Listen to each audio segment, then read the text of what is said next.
program where people who are psychotic and are slipping back into their psychoses, decompensating and getting sicker and sicker, and they're off their medications, and it's a way, instead of just having them live in the street, they come into our facility, they're assessed by the hospital, they have psychiatric care, they get back on their meds, they live with us, and then we move them back into housing.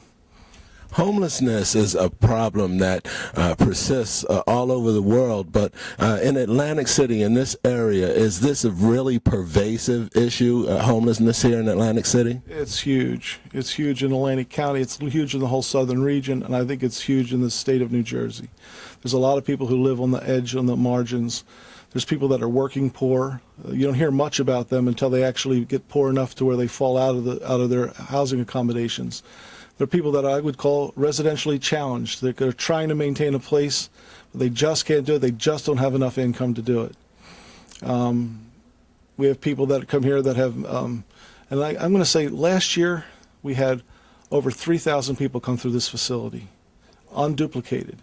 That's just for homeless services. These are people that were out in the street. You know, we probably had another 3,500 or so people that we served through housing homeless prevention programs that we run through the county of Atlantic County. It's called the Cease Prevention Program. We actually pay utility bills, we pay mortgage payments, we pay rental arrearages. You know, we try to offset those issues so that we could get them back on their feet. And they can get, you know, we also provided, I don't know how many thousands of people got food through our food pantry. Working with the food bank and through other resources that people that provide food for us and us purchasing food, we're able to provide food as a staple in people's lives. Because you have to make the decision: do I keep the lights on? Do I feed my kids? Which one are you going to choose? It's pretty. You know, if you can go for 40 days without food, and then you're dead. But you can only go 3 days out in the cold, and you might have hypothermia. What do you do with your children? Then DYFS moves in, takes your kids because you're falling out, all kinds of stuff. So we provide food to say, listen, we don't have to worry about food. Food's in place. Pay the light bill. Pay the rent. You know, do what you can do. And then we try to find other resources, working with other agencies in the community. Sister Grace from Catholic Charities.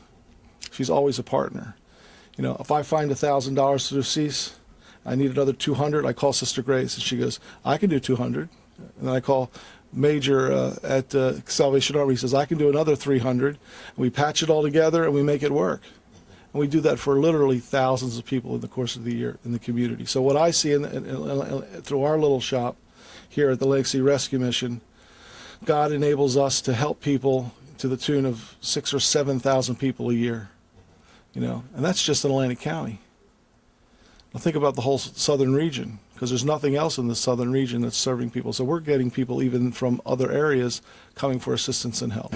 Came here for shelter, and that's what I found here at the mission.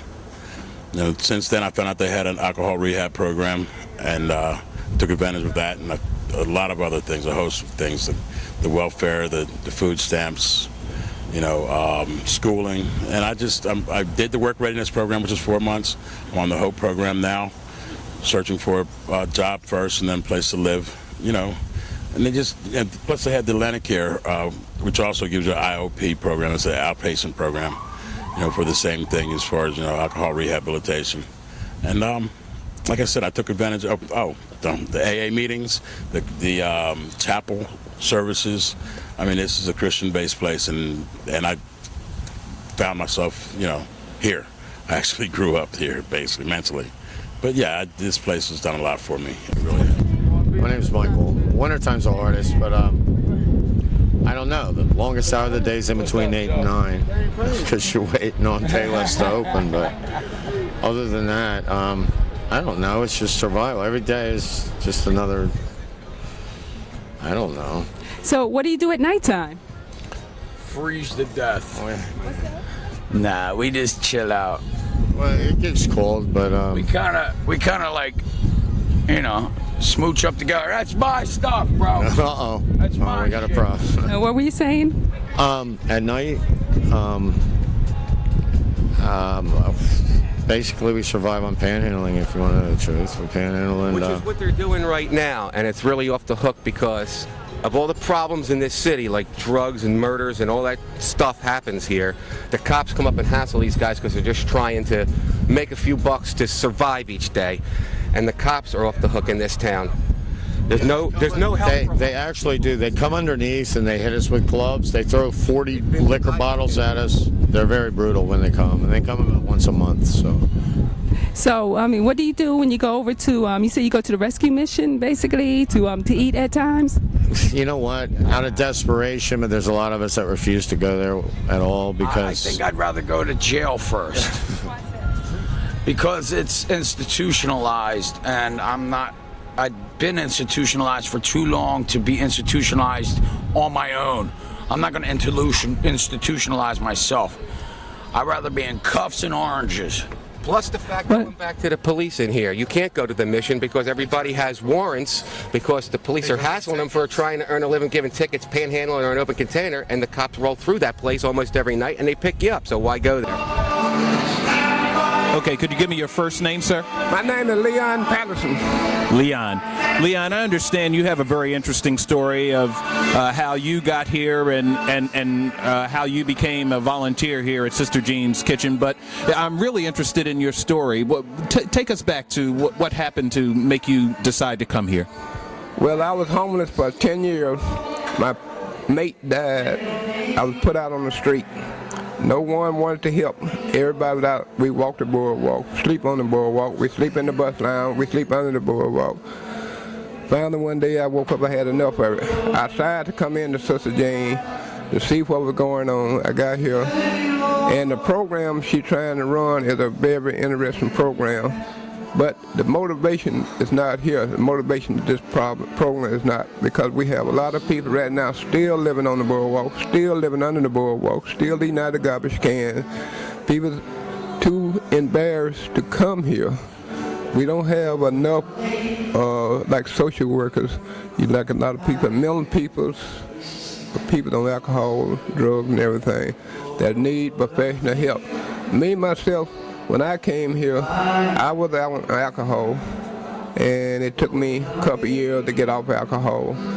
And after I came here, participated in the program, volunteer every day to try to put myself back on top. I don't want to be a person that always sitting here trying to take and never give nothing back.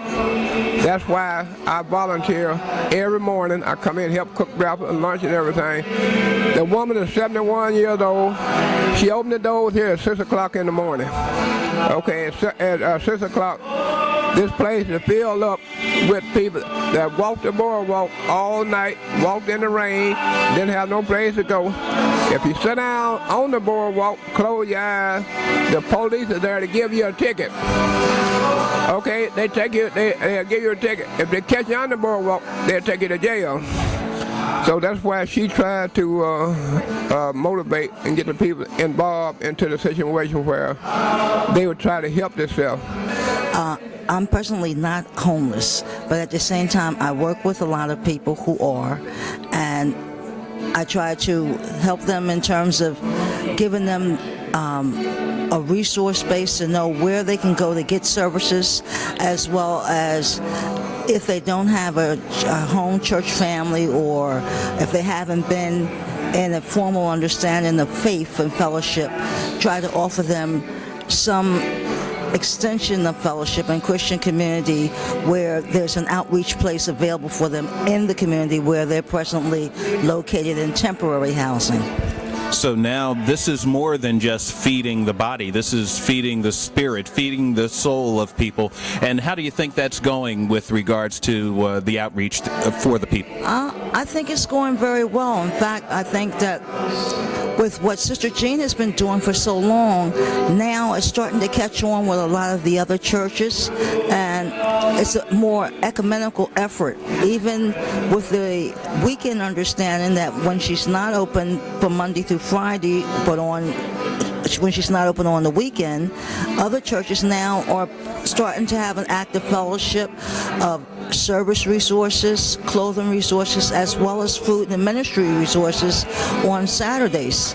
So I think it's starting to have a voice outside of the church community and outside of the hunger understanding and within the social service understanding that they do need a lot of resources, and a lot of the people aren't people that are just down on their luck or people who are just out of work, but people who have fell through the cracks of the system due to displacement because they couldn't afford to stay in the community area that they came up in because of finances.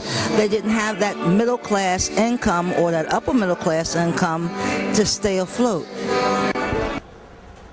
Hi, this is Gene Robinson, and I'm here with Bridget Richardson, the Executive Director of Mission Healthcare. Why don't you tell us about some of your work with the homeless? Okay. Well, let me first start by sharing that we're a federally qualified healthcare center, and we specialize in treatment of the homeless. So we're co-located with the Atlantic City Rescue Mission, and we've been providing services for the past 4 years. And our mission is to provide access to services for primary healthcare needs, for substance abuse, for mental health issues. We do case management, we do transportation, we specialize providing diabetic care. And Bridget, how do the homeless avail themselves of your services? Well, as I said, we're co-located with the Rescue Mission, so all the residents that live at the Rescue Mission access our services. And then we do outreach services. We outreach to Sister Jean's Kitchen. We have outreach workers that go up to the boardwalk. We participate in a collaborative work with the Covenant House. So we have the Covenant House youth come to our facility, and we also provide services in Covenant House 1 half day a month. Great, great. And how did the homeless find out about the service from the different things you've mentioned? Pretty much word of mouth, As I said, we did intensive outreach work to all of the shelters in Atlantic City and to the boardwalk. And when people start hearing about our services and know that they can come here and we can help them with their prescriptions. We have a 340B program that assists them with their prescriptions. We get them connected to New Jersey RX program. We get them connected with Walmart and Target, etc. So that word of mouth on the street is pretty powerful. As we chatted a little bit before the program, you mentioned that some of them said this is the one part of their life that they feel they get full respect. We have several patients that have come to us that have written letters that said this is the first place that they feel, or one of the only places that they feel they're treated with dignity and respect. And that just makes everything that we do, that's our mission, to access as many patients as we can, to help them with their medical needs and their psychiatric and substance abuse needs, and treat them with dignity and respect. I'm here with Joe, and Joe, would you let us know how long you've been coming here and what you think of the services and what you would like the public to know? I've been here roughly 2 weeks, 3 weeks, and it's incredible, to be quite honest with you. Staff is great, everything, the facility's great. It's pretty much a good deal. For me, it's pretty much a port in a storm. I'm currently waiting to go to a VA facility that'd be more conducive to the treatment that I need. So till then, everything's taken care of. Your medical, your food, your housing. Meet a lot of good people that are kind of in the same boat, same port. Are you staying at the rescue mission? Yes. I stay upstairs on the second floor with a bunch of other guys. Everybody gets along, everybody's respectful of everybody else's environment, belongings. What would you like the public to think about the homeless? Is it just an abstract thing, or these human beings who just temporarily having some problems? What would you like for the people? Oh, it's definitely not an abstract thing. It's very tangible. It's people look at it as you're a bum. You're really not. You made mistakes, for good, bad, or ugly, and these people are here to help you. No one condemns anybody, labels you. Staff works with you. I mean, these guys, I don't know if you know, met any of these guys to talk to them, or women. The chaplains are, they go above and beyond the call of their duty to make sure that everybody here is comfortable, well taken care of, well fed. As you spoke, I remembered when I came here 28 years ago, I was having some hard times. And really, I just wanted to go 2 years without thinking about taking my life. My first 6 or 7 years here, I was on the verge of homelessness 60–70% of the time. So you brought back to me that, because I was thinking I could have been in your spot. I was pretty much in your spot. There's a lot of people here that have been in this spot more than once. And you fall down, you get back up. And these people, the nursing staff here, these women are incredible. They're compassionate, and they understand. For lack of a better word, they understand what the guys and girls are going through. Just because they haven't gone through it doesn't mean that they don't understand it. They do.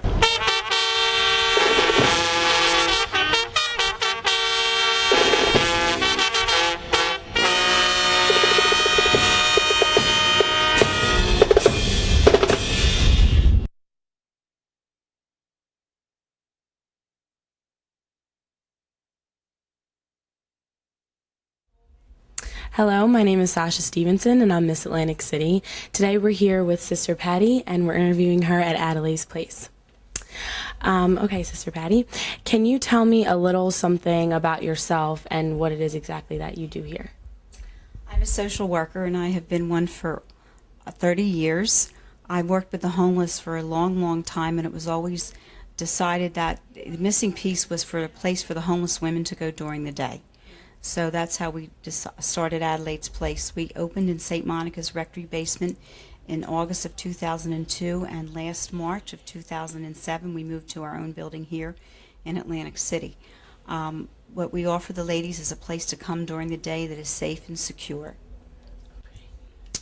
Could you tell us a little bit about the women and their background, like the women who come here and how they ended up here, and a little bit about that?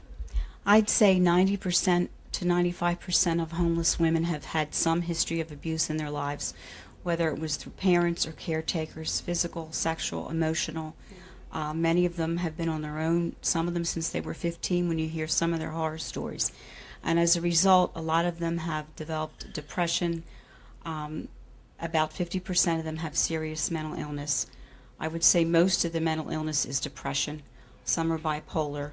And a lot of their problems really stem from their abuse, which is why we keep the doors locked, so they know, as it says in our mission statement, that Adelaide's offers a safe and secure environment for them. We have them from all walks of life. We've had them from 18 to 85. The 85-year-old had lived in assisted living in Cape May County, and when she found out the government subsidized her for the assisted living program, she wouldn't stay there. She stayed on the streets for a while. We were able to get her to go back to the rescue mission. Basically, what we offer them, besides a safe, secure environment, is a place for them to come where they can use the phone. Jewish Family Service provides case management for the homeless in the county. They have a contract with the state. So their workers come here, and then we can offer them a place to come and speak in private. The phone is an asset for them because they are able to make appointments, some medical appointments for housing.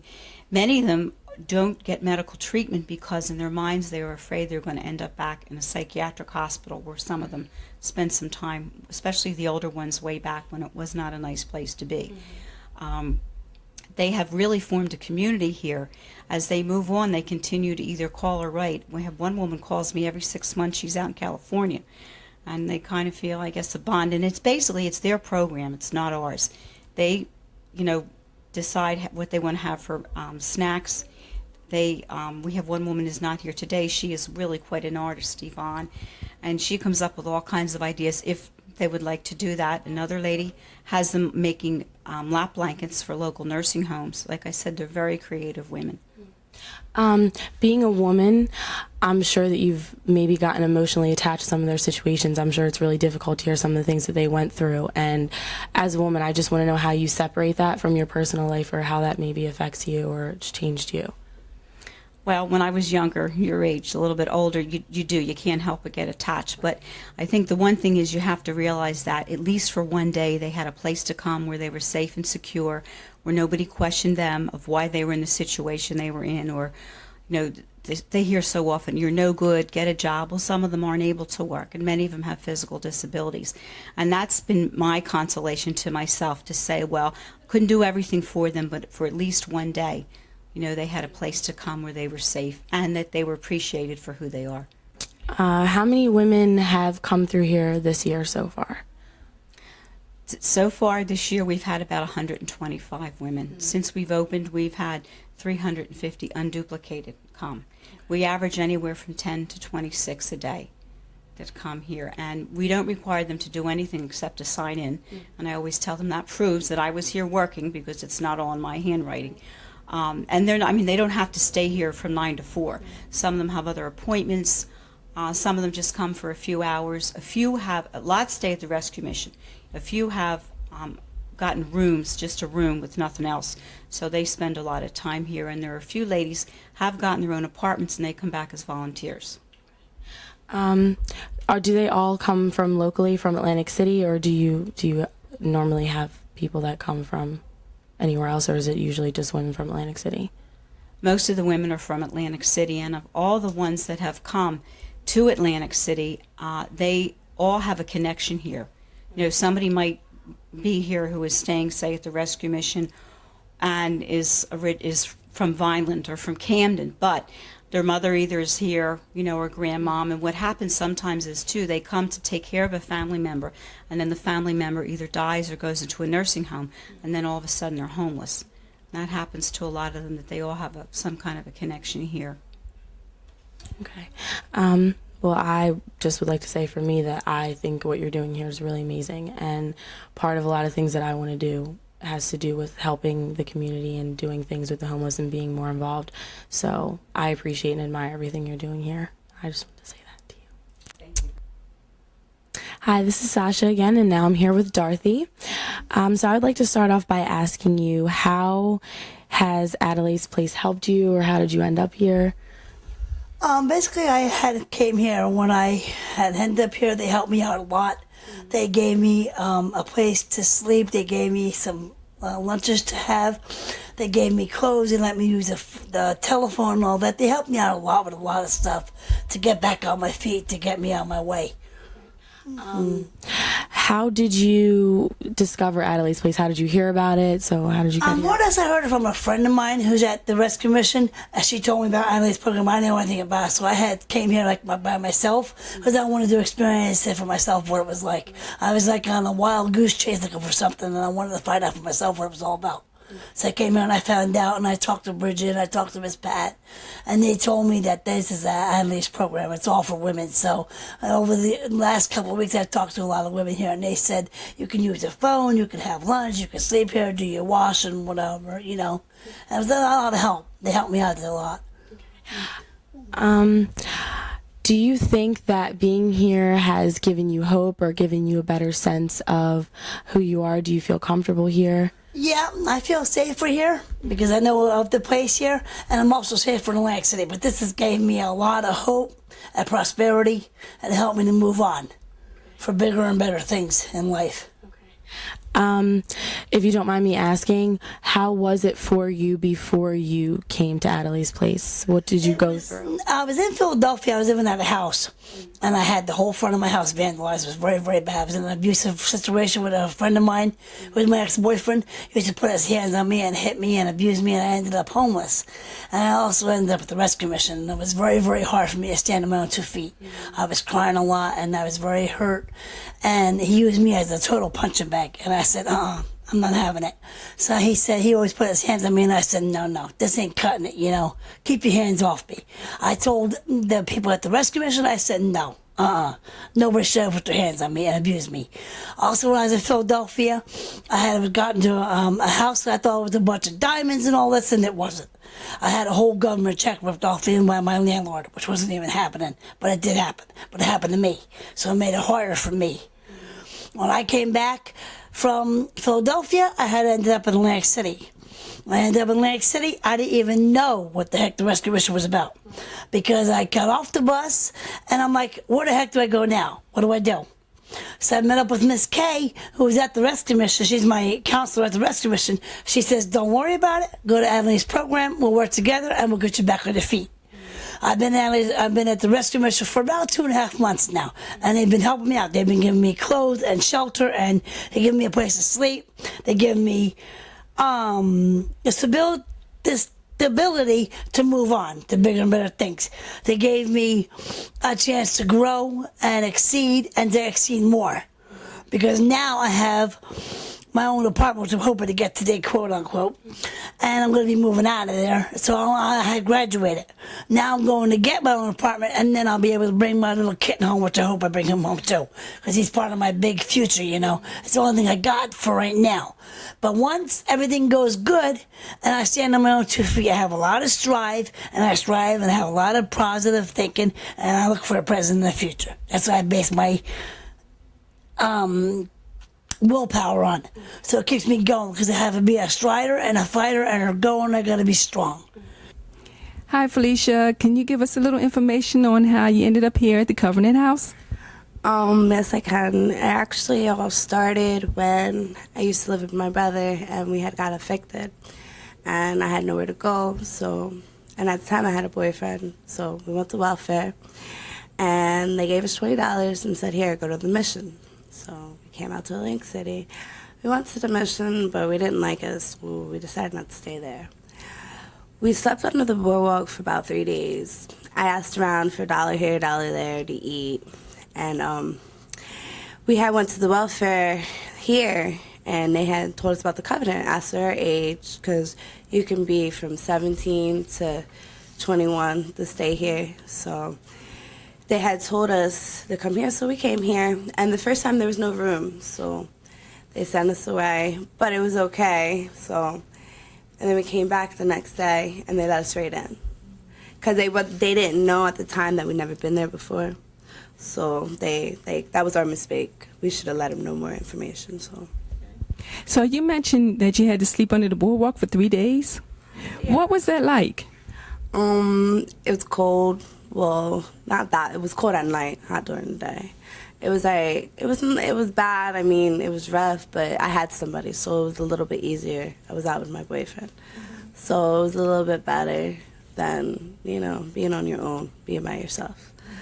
But we did okay. So. Was this during the winter months and the summer months, or? It was summer, but at night it still got a little cold because we were right near the ocean. So, but it was during the day. I mean, it was hard because we had to ask people for money to eat and this and that. But we got through it. So, and we found the Covenant, and this has been the best for us. Now, you say you had to ask people for money. Can you describe what that was like, having to ask for money, and what type of response did you get from people? Some people just kept walking. They would ask you, and they would just think you were a bum on the streets. They didn't know, we were young. We were just trying to make a living, and that was it. We just asked people. Some people were really nice. They gave us money more than we asked for, and that was about it. I mean, some people are ignorant. Some people just don't know the situation, so. Well, let me ask you, were there times when there were some people who wouldn't give you money? And if so, what did you do then? Just kept walking. If they didn't give me money, I wasn't going to sit there and beg for $1 or 50 cents. But if people out here wasn't really that mean to us, because we didn't look like we were, older. We were young. They knew that we were just young kids.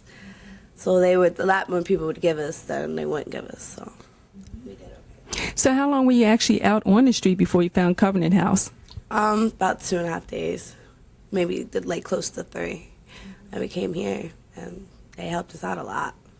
Wow, they showed us how to have responsibilities, to grow up, be on your own.